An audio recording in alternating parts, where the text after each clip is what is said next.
بسم اللہ الرحمن الرحیم نحمده ونصلي على رسوله الكريم اما بعد فقد قال الله تعالى يسألونك عن الأهلة قل هي مواقيت للناس والحج صدق الله العظیم۔ معزز سامعین کرام،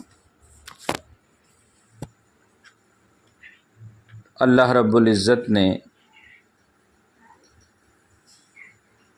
چاند اور سورج کو بنایا، جس میں انسانوں کے لیے مختلف فائدے کی چیزیں رکھی۔ صحابہ کرام نے اللہ کے نبی صلی اللہ علیہ وسلم سے مختلف سوالات کیے، جن کے جوابات اللہ نے قرآن کے اندر بھی نقل فرمائے۔ اس آیت کریمہ میں بھی صحابہ کرام کے ایک سوال کا ذکر ہے جو انہوں نے آپ صلی اللہ علیہ وسلم سے چاند کے متعلق کیا تھا۔ چنانچہ اللہ رب العزت فرماتے ہیں یسألونک عن الأہلہ، لوگ آپ سے چاند کے بارے میں پوچھتے ہیں۔ قل ہی مواقیت للناس والحج، آپ بتا دیجئے کہ یہ لوگوں کے لیے وقت پہچاننے کا آلہ ہے، حج کے لیے وقت پہچاننے کا آلہ ہے۔ اس آیت کے شان نزول سے متعلق روایتوں میں آتا ہے کہ حضرت معاذ بن جبل نے عرض کیا کہ یا رسول اللہ صلی اللہ علیہ وسلم، یہ کیا بات ہے کہ چاند پہلے تو باریک سا ظاہر ہوتا ہے، پھر بڑھتے بڑھتے بالکل بھر جاتا ہے اور پورا ہو جاتا ہے، گول ہو جاتا ہے، اس کے بعد سے پھر باریک ہونا شروع ہو جاتا ہے، حتیٰ کہ ویسا ہی ہو جاتا ہے جیسا کہ پہلے تھا، حتیٰ یعود کما کان، یعنی چاند ایک حالت پر برقرار نہیں رہتا، اس میں تبدیلی آتی رہتی ہے۔ تو اس سے متعلق سوال کیا گیا، تو اسی کے جواب میں یہ آیت شریفہ نازل ہوئی، جس میں اللہ رب العزت نے فرمایا کہ لوگ آپ سے چاند کے بارے میں پوچھتے ہیں، آپ کہہ دیجئے کہ یہ لوگوں کے لیے وقت پہچاننے کا ایک آلہ ہے۔ سورج تو ہمیشہ ایک ہی صورت میں، ایک ہی حالت میں، ایک ہی مقدار پر رہتا ہے، جبکہ چاند کا معاملہ اس سے بالکل مختلف ہے، علیحدہ ہے۔ چاند کی صورت ہر رات بدلتی رہتی ہے، مقدار اور سائز بھی اس کا گھٹتا بڑھتا رہتا ہے، جس کو ہر آدمی بے تکلف محسوس کرتا ہے۔ اسی چاند کے گھٹنے بڑھنے کو ایک شاعر نے اپنے ایک شعر کے اندر اس طرح بیان کیا، کبھی ترقی کبھی تنزل کبھی عروج و زوال دیکھا، کبھی ترقی کبھی تنزل کبھی عروج و زوال دیکھا، جسے کہ کہتے ہیں بدر کامل اسی کو ہم نے ہلال دیکھا، جسے کہ کہتے ہیں بدر کامل اسی کو ہم نے ہلال دیکھا۔ 14ویں رات میں جب چاند بالکل مکمل ہو جاتا ہے، روشن اور چمکدار ہو جاتا ہے، تو اسے بدر کامل کہا جاتا ہے، اور جب پھر وہی گھٹتے گھٹتے جب پہلی تاریخ کو نکلتا ہے تو بالکل کھجور کی شاخ کی طرح باریک سا ہوتا ہے۔ تو اس گھٹنے بڑھنے سے متعلق جو مصلحتیں اور فوائد پوشیدہ ہیں، اللہ نے ان کو پیش نظر رکھتے ہوئے جواب عنایت فرمایا کہ چاند کا گھٹنا اور بڑھنا یہ انسان کے فائدے کی چیز ہے، اور یہ قدرتی جنتری ہے جو آسمان پر نمودار ہوتی ہے اور تاریخوں، مہینوں اور سالوں کا حساب بتاتی ہے، اور اسی سے اسلام کے ایک عظیم الشان رکن حج کے بھی وقت کا پتہ چلتا ہے۔ اس آیت میں خاص طور پر حج کا تذکرہ اس لیے فرمایا کہ حج ان کی زندگی میں خاص اہمیت رکھتا تھا۔ مومن، مشرک سبھی ایام حج میں حج کرتے تھے، اور حج سے فراغت پر قربان کیے جانے والے جانوروں کا احترام کرتے تھے، قتل و خونریزی، لوٹ مار سے بچتے تھے، راستے پرامن اور محفوظ ہو جاتے تھے۔ تو حج کا ان لوگوں کے یہاں بھی بڑا احترام تھا۔ تو اس لیے اللہ رب العزت نے بالخصوص حج کا تذکرہ اس کے اندر فرمایا کہ یہ عام طور سے بھی تاریخ معلوم کرنے کا، وقت کے پتہ لگانے کا ذریعہ ہے، اور بالخصوص حج سے متعلق بھی اس سے رہنمائی ملتی ہے۔ چاند کو انسان کے کام کی چیز بتا کر اللہ تعالیٰ نے توہم پرست اور بدعقیدہ لوگوں کا بھی رد فرمایا، جو چاند کو دیوتا مان کر اس کی پوجا کرنے والے ہیں۔ ان پر رد کیا گیا کہ اے احمق انسان، تو چاند کی کیا پوجا کر رہا ہے؟ چاند تو تیری خدمت کے لیے پیدا کیا گیا ہے، وہ تیری خدمت انجام دے رہا ہے اور تو اس سے فائدہ اٹھا رہا ہے۔ ضعیف الاعتقاد مسلمان جو چڑھتے چاند کو مبارک اور مسعود سمجھتے ہیں اور اترتے چاند کو منحوس سمجھتے ہیں، ان پر بھی رد کیا گیا کہ یہ چاند کا جو عروج و زوال ہے، اس کا جو گھٹنا اور بڑھنا ہے، یہ بھی ایک حکمت اور مصلحت کے تحت ہے۔ اس کا تعلق نیک بختی اور بدبختی سے، خوشحالی یا نحوست سے اس کا دور کا بھی واسطہ نہیں ہے۔ چاند کے نظر آنے سے جو مہینہ شروع ہوتا ہے، اس تاریخ، مہینے اور سال کو چاند کی طرف منسوب کر کے قمری سال کہا جاتا ہے۔ قمری تاریخ، قمری سال سے اس کو جانا اور پہچانا جاتا ہے، اس لیے کہ مہینے کی ابتدا اور اس کی تاریخیں چاند ہی سے متعلق ہوتی ہیں۔ قمری سال 354 دن 8 گھنٹے 48 منٹ کا ہوتا ہے، اور رات کے 12 بجے جس تاریخ کی ابتدا ہوتی ہے، اس تاریخ اور مہینے اور سال کو شمسی اور عیسوی اور انگریزی سال سے یاد کیا جاتا ہے، اور شمسی سال کے 365 دن ہوتے ہیں۔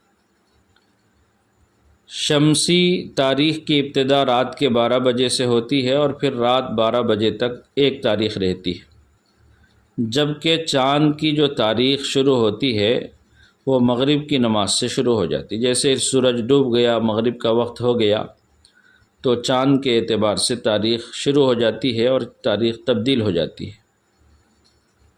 تو مغرب سے لے کر مغرب تک گویا ایک دن اور ایک تاریخ شمار کی جاتی ہے، اور یہ قمری حساب آسان بھی ہے۔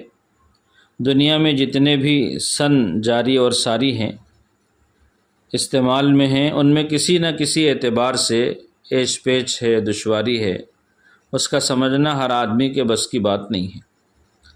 مثلاً جو مروجہ عام انگریزی مہینے ہیں، ان کی مقدار میں اتنا فرق ہے کہ کوئی مہینہ 28 کا ہوتا ہے، کوئی 29 کا ہوتا ہے، کوئی 30 کا اور کوئی 31 کا ہوتا ہے۔ پڑھا لکھا اور ماہر آدمی ہی سمجھ سکتا ہے کہ کون سا مہینہ کس سال میں کتنے دن کا ہوگا۔ رہا قمری حساب اور چاند کا حساب، تو یہ بہت آسان ہے، اس کو ہر عالم، جاہل، تہذیب یافتہ اور تہذیب سے عاری پہاڑوں جزیروں میں رہنے والا بھی، ان پڑھ اور دیہاتی بھی آسانی سے سمجھ سکتا ہے۔ اور اس کے تعلق سے اللہ کے نبی علیہ الصلاۃ والسلام نے ایک موقع پر فرمایا، نحن امۃ امیۃ لا نکتب ولا نحسب، کہ ہم امی لوگ ہیں، لکھنا پڑھنا اور حساب و کتاب سے ہمارا واسطہ نہیں ہے۔ الشہر ہاکذا وہاکذا وہاکذا، اور اپنے دونوں ہاتھوں کی انگلیوں سے اشارہ کرتے ہوئے فرمایا کہ مہینہ اس طرح اس طرح اور اس طرح، یعنی 30 دن کا ہوتا ہے۔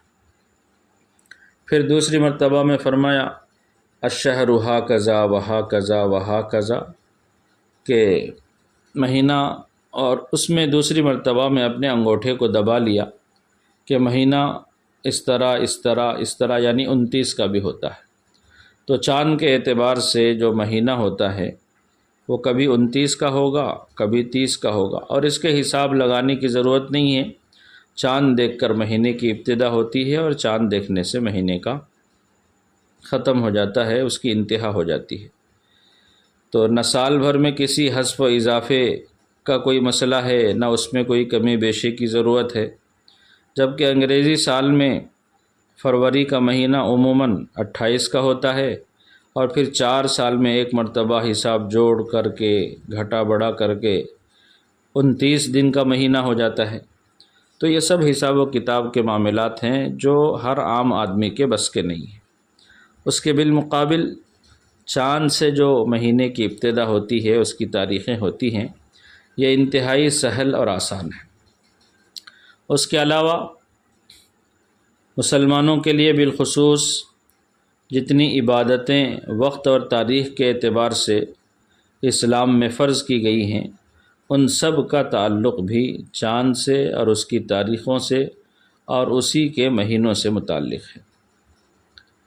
بعض عبادتیں اور احکام شرعیہ، مثلا روزہ ہے، حج ہے، عیدین ہیں، ان سب کا دار و مدار قمری حساب کتاب پر اور چاند کی تاریخوں اور اس کے مہینوں کے اوپر ہی رکھا گیا ہے۔